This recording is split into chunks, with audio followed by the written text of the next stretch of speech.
दिल्ली विधानसभा में लगातार आप जानते हैं हंगामा जारी है। 25 फरवरी से विधानसभा का ये जो विशेष सत्र शुरू हुआ, आज चौथा दिन दिल्ली विधानसभा के बाहर हंगामे के आज भी पूरे आसार। विधानसभा में दूसरी सीएजी की रिपोर्ट आज सरकार रखने की तैयारी में है। नई शराब नीति के बाद अब आज स्वास्थ्य सेवाओं को लेकर सीएजी रिपोर्ट सदन के पटल पर रखी जाएगी। इस रिपोर्ट में दिल्ली के अस्पताल और स्वास्थ्य सेवाओं के ताजा हालात की समीक्षा होगी और साथ ही मोहल्ला क्लिनिक को लेकर भी सीएजी रिपोर्ट में विस्तार से बात होगी।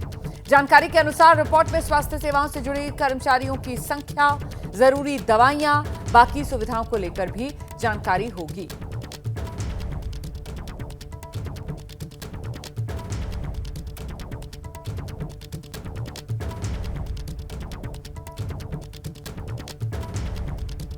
तो दिल्ली में स्वास्थ्य सेवाओं पर यह सीएजी रिपोर्ट जो आज विधानसभा में रखी जाएगी। दोपहर में आज दिल्ली विधानसभा का सत्र शुरू होगा और ऐसे में आज जब दिल्ली विधानसभा कार्रवाई शुरू होगी तो फिर सीएजी रिपोर्ट रखी जाएगी स्वास्थ्य पर।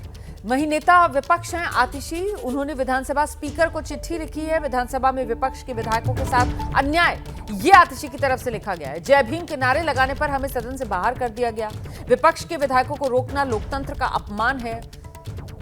तो चिट्ठी विधानसभा अध्यक्ष को आतिशी की तरफ से लिखी गई है। वैसे मिलने का समय राष्ट्रपति से भी आम आदमी पार्टी की तरफ से मांगा गया है, आतिशी की तरफ से मांगा गया है, जिसको लेकर अभी कोई अपडेट नहीं है कि क्या उनको मिलने का समय दिया गया है या नहीं।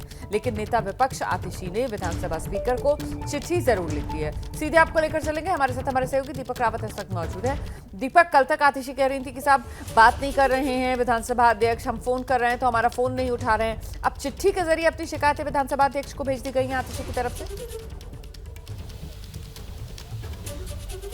जी बिल्कुल, कल पूरे दिन भर आतिशी ये कहती रही कि हम उनसे बातचीत करने की कोशिश करें, लेकिन उधर से कोई रिस्पॉन्ड नहीं आ रहा है। स्पीकर से बात नहीं हो पा रही है। अब चिट्ठी लिखकर अपनी बात पहुंचाने की कोशिश की है नेता प्रतिपक्ष ने और सीधे तौर पर उसमें दो तीन चीज़ें कही गई हैं। पहली बात तो ये कही गई है कि जिस दौरान एलजी का अभिभाषण जब हो रहा था, जब उन्होंने नारेबाजी शुरू की, जय भीम के नारे लगाए, भगत सिंह की तस्वीर हटाने को लेकर विरोध किया, उसी दौरान उन्हें बाहर कर दिया गया ये कहकर कि हंगामा बहुत ज़्यादा कर रहे हैं, एलजी के अभिभाषण के दौरान इस तरह का हंगामा नहीं होना चाहिए। लेकिन आतिशी अपनी चिट्ठी में लिख रही हैं कि उसी दौरान मोदी के नारे भी जो सत्ता पक्ष के विधायक हैं वो लगा रहे थे, उन पर कोई कार्रवाई क्यों नहीं की गई। अगर एलजी के अभिभाषण के दौरान किसी प्रकार का हंगामा नहीं करने दिया जा सकता तो सत्ता पक्ष के विधायक अगर मोदी के नारे लगा रहे थे तो उस पर क्यों नहीं आपत्ति दर्ज की गई। दूसरी बात उन्होंने अपनी चिट्ठी में मेंशन की है, ये कहा है कि परिसर के बाहर उनको कर दिया गया है। अगर आपने उनको बाहर किया तो सदन से बाहर किया है, परिसर से बाहर करने का कोई मतलब समझ में नहीं आता, कोई रूल ऐसा समझ में नहीं आता है। ये लोकतंत्र के मूल्यों का हनन है। इस तरह की बातें उन्होंने कही है।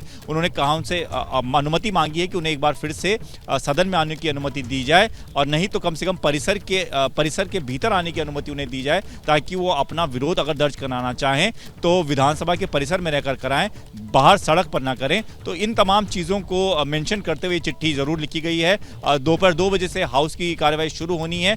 देखना ये होगा कि क्या स्पीकर इस चिट्ठी के आधार पर आतिशी और तमाम आम आदमी पार्टी के विधायक जिनको बाहर किया गया है उन्हें दोबारा अनुमति देते हैं हाउस के अंदर आने की, या फिर कम से कम परिसर के भीतर आने की अनुमति उनको मिलती है नहीं मिलती है। वैसे तो 3 दिन का ही सस्पेंशन था, तो सोमवार से तो मेरे ख्याल से वो सस्पेंशन वैसे ही खत्म हो जाएगा। लेकिन इस बीच आज ये चिट्ठी भी जो लिख दी गई है आतिशी की तरफ से विधानसभा अध्यक्ष को। बहुत शुक्रिया आपका दीपक रावत इस तमाम जानकारी।